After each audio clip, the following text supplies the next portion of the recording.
If I'm to speak the truth to you, this would have been my honest advice I would have given to you before you go into pig farming. The market is very bad. I must tell you, the market is very bad. It's very hard to find people like buyers who buy pigs in bulk, 20, 40 at a time like that. It's very bad due to the saturation of the market. And because of that, you know what many people are doing? They reduce the cost of the animals, the actual price, and then they are running at a loss just because they want to discard the animals. So coming to pig farming, the market is not that stable and it is not structured that anytime it is ready, you get people to come and pick them.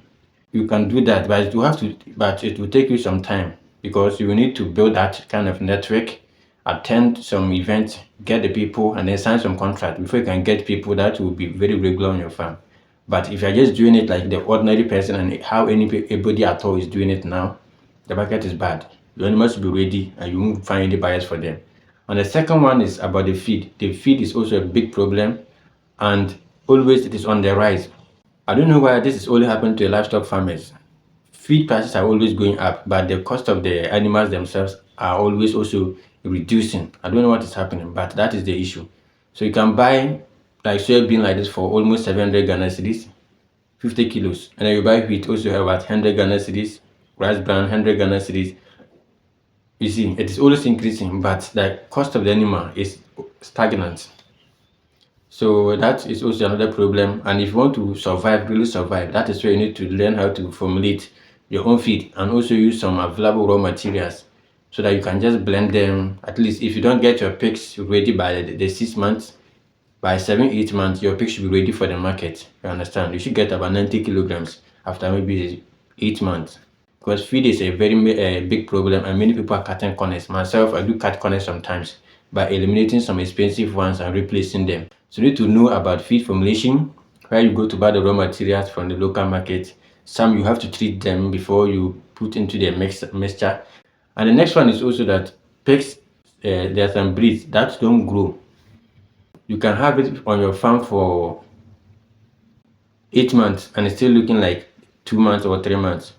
And with this group usually it's not always about your feeding. You can do everything right on your feeding, but your pigs will not still be growing.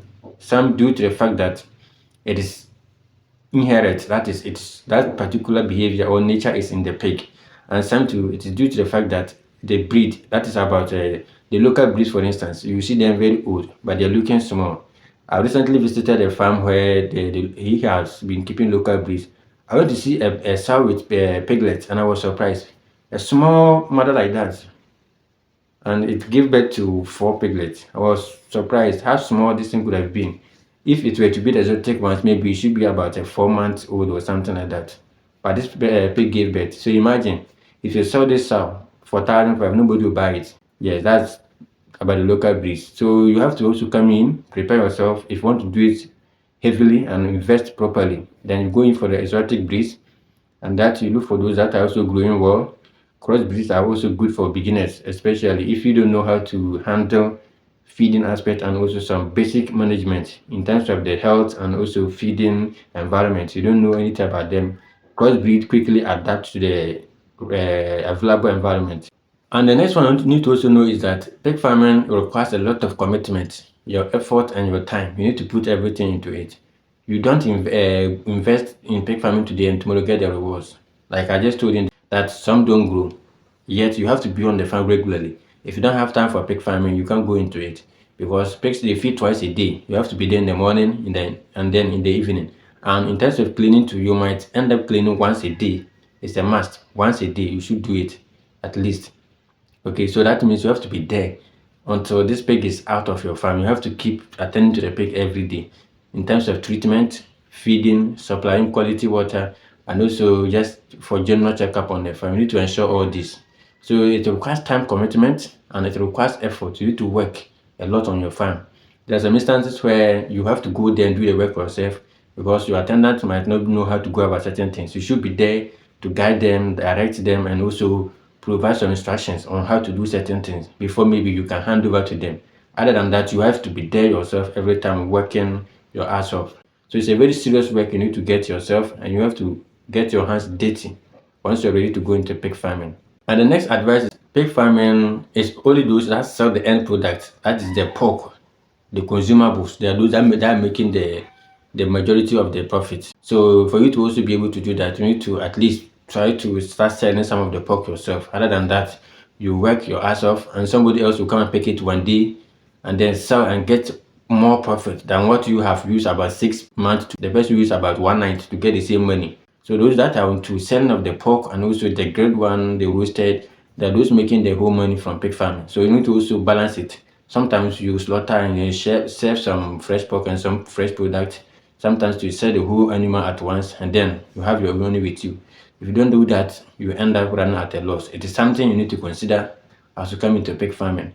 And also, pig farming, unlike other livestock farming, is that if you don't house them well, you will spend a lot of money in maintenance, because that their snout, the mouth area, is very hard. They can use it to root the ground. Even cemented floors, they are able to bite and then open it and keep digging deeper until they get to the sand.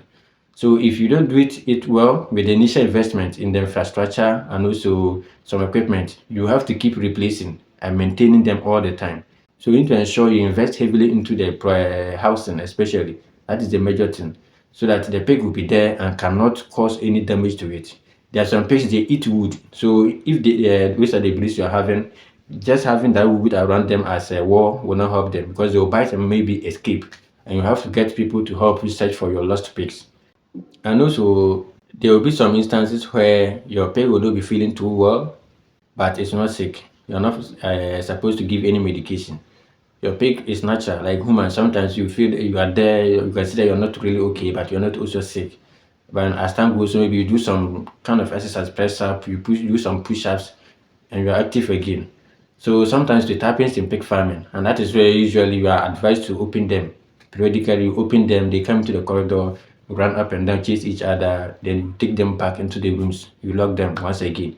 So these are things you need to consider so that you can keep your animals healthy and avoid the need for frequent use of medications on your animals. Too much of it might also lead to some resistance. So you need to ensure that your farm is always in the right order and you're following some basic guidelines. There are certain things is cast across everywhere, like vaccination and also giving some kind of nutrient and at particular points in their life.